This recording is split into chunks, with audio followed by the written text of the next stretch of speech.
हैं वैशाख मास के तीसरे अध्याय की कथा स्कंद पुराण से, जो है वैशाख मास में छत्रदान से हेमकांत का उद्धार।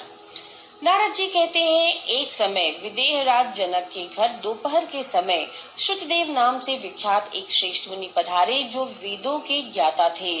उन्हें देखकर के राजा बड़े उल्लास के साथ उठकर खड़े हो गए और मधुपर्क आदि सामग्रियों से उनकी विधि पूर्वक पूजा करके राजा ने उनके चरणोदक को अपने मस्तक पर धारण किया।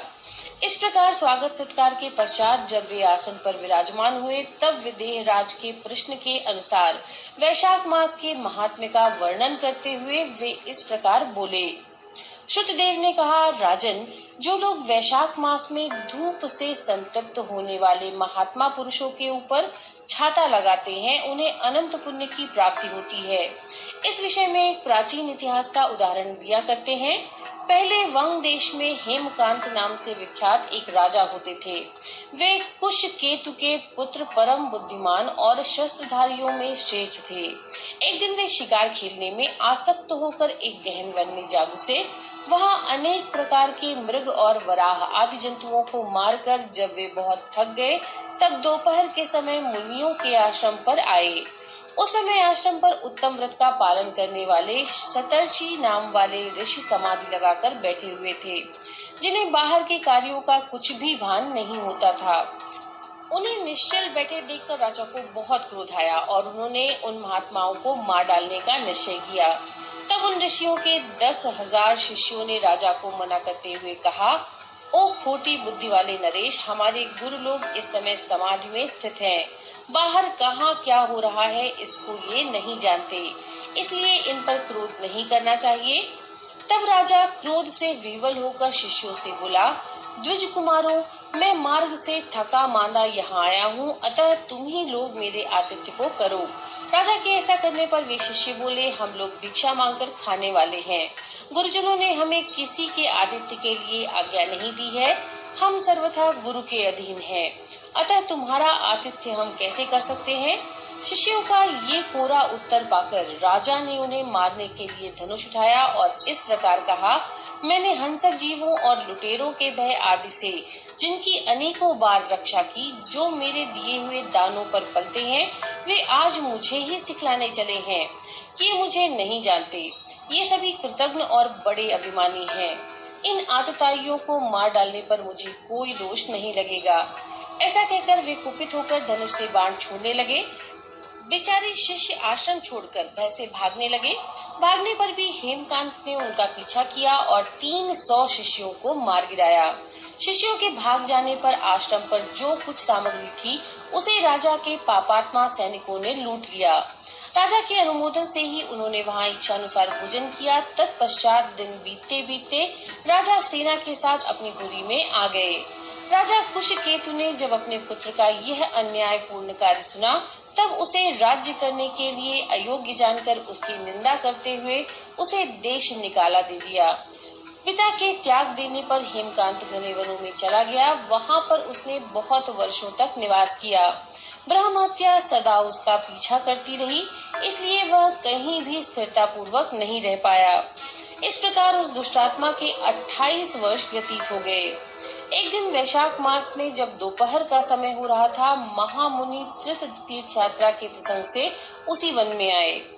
वे धूप से अत्यंत संतप्त और तृषा से बहुत पीड़ित थे, इसलिए किसी वृक्षहीन प्रदेश में मूर्छित होकर के गिर पड़े।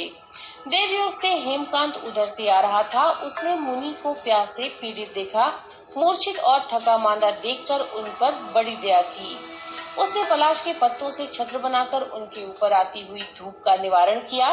वह स्वयं मुनि के मस्तक पर छाता लगाए खड़ा हुआ और तुम्बी में रखा हुआ जल उनके मुंह में डाल दिया।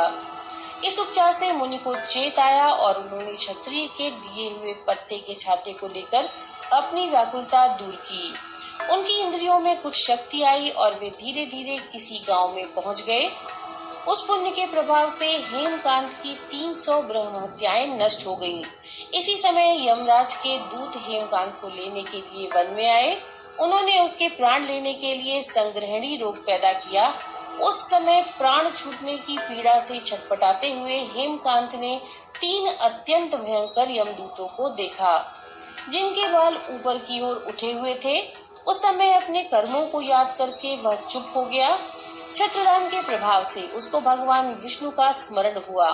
उसके स्मरण करने पर भगवान महाविष्णु ने विश्वक्सेन से कहा, तुम शीघ्र जाओ, यमदूतों को रोको, हेमकांत की रक्षा करो। अब वह निष्पाप और मेरा भक्त हो गया है। उसे नगर में ले जाकर उसके पिता को सौंप दो। साथ ही मेरे कहने से कुशकेतु को ये समझाओ कि तुम्हारे पुत्र ने अपराधी होने पर भी वैशाख मास में छत्रदान करके एक मुनि की रक्षा की, अतः वह पाप रहित हो गया है। इस पुण्य के प्रभाव से वह मन और इंद्रियों को अपने वश में रखने वाला, दीर्घायु, शूरता और उदारता आदि गुणों से युक्त तथा तुम्हारे समान गुणवान हो गया है। इसलिए अपने इस महाबली पुत्र को तुम राज्य का भार संभालने के लिए नियुक्त करो। भगवान विष्णु ने तुम्हें ऐसी आज्ञा दी है। इस प्रकार राजा को आदेश देकर हेमकांत को उनके अधीन करके यहाँ लौट आओ।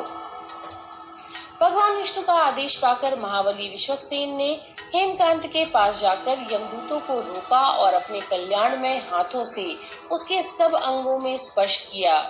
भगवत भक्त के स्पर्श से हेमकांत की सारी व्याधि क्षण भर में दूर हो गई। तदनंतर विश्वक्सेन उसके साथ राजा की पुरी में गए। उन्हें देखकर महाराज कुशकेतु ने आश्चर्य युक्त होकर भक्ति पूर्वक मस्तक झुकाकर पृथ्वी पर साष्टांग प्रणाम किया और भगवान के पार्षद का अपने घर में प्रवेश कराया। वहां नाना प्रकार के स्तोत्रों से इनकी स्तुति तथा वैभवों से इनका पूजन किया।